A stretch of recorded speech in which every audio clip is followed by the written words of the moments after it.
Hey, my bad. I kind of thought the Giants could go on some sort of magical run to the NFC Championship game based on. You weren't alone. But this just in: the Eagles' defense is not the Minnesota Vikings defense, and the Minnesota Vikings offense is not the Philadelphia Eagles offense either. Kind of works both ways, doesn't it?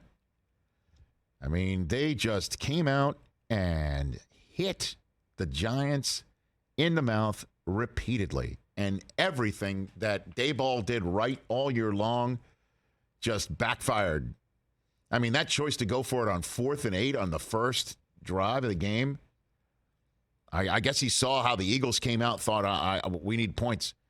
Instead, Daniel Jones wound up prior to that 4th and 8 tripping over his own lineman to bring up 4th and 8 and basically got sacked. Turnover on downs, turn that into points. How about this? 44 rushes for 268 yards. Jeez. And just to stick it in their faces and down their throat, just to really do it, you give it a Boston Scott. That's what you do. He always scores against the Giants. Dude, here's this stat NFL Network research came up with. This may be my favorite stat to come out of divisional playoff weekend.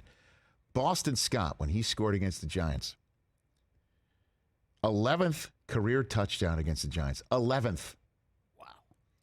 He's the only player in NFL history to have 10 or more rushing touchdowns against one opponent and fewer than 10 combined against everyone else. Nobody's ever done that before. Let me repeat that. 10 or more scores against one team and then fewer than 10 scores against the rest of the league in his career. Oh, my gosh. That's called trolling. Wow. And the Eagles, the 31-point victory over the Giants, that's the largest margin of victory against a divisional opponent in postseason history, one better than what the Bills did to your Pats last year, Chris. And here's the most important part about it. Hurts looks healthy. And, yeah, you know, we all focus on this rushing stuff, but as our caller just pointed out, A.J. Brown and Hurts, that's another difference maker. The rushing attack that's the difference, right? In a way, I'll be very honest, that's like the old Ravens. Hey, we'll just run it past you, but you don't have to worry about the deep ball. Just worry about our quarterback running and our running game coming off of the threat of our quarterback running. Nuh-uh. You got A.J. Brown and you've got Devontae Smith. And that's the most important part about this, is that the question, can the Eagles in these playoffs, despite the way it all finished, despite Hurts' injury, could the Eagles look like the team that lasted undefeated the longest? Could they look like that team in the playoffs? And their first foray was 1,000% a resounding, you bet they can.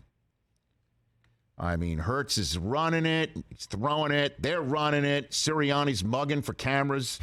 You know, like he's that feeling guy it. Is a lunatic, he man. is, and the Philly fans love him, and why not? Why not? He is all Philly, this guy. He really is. Okay. And kind of the perfect coach for that. Oh, and we were all wondering, why did the Eagles hire him? Who's this guy?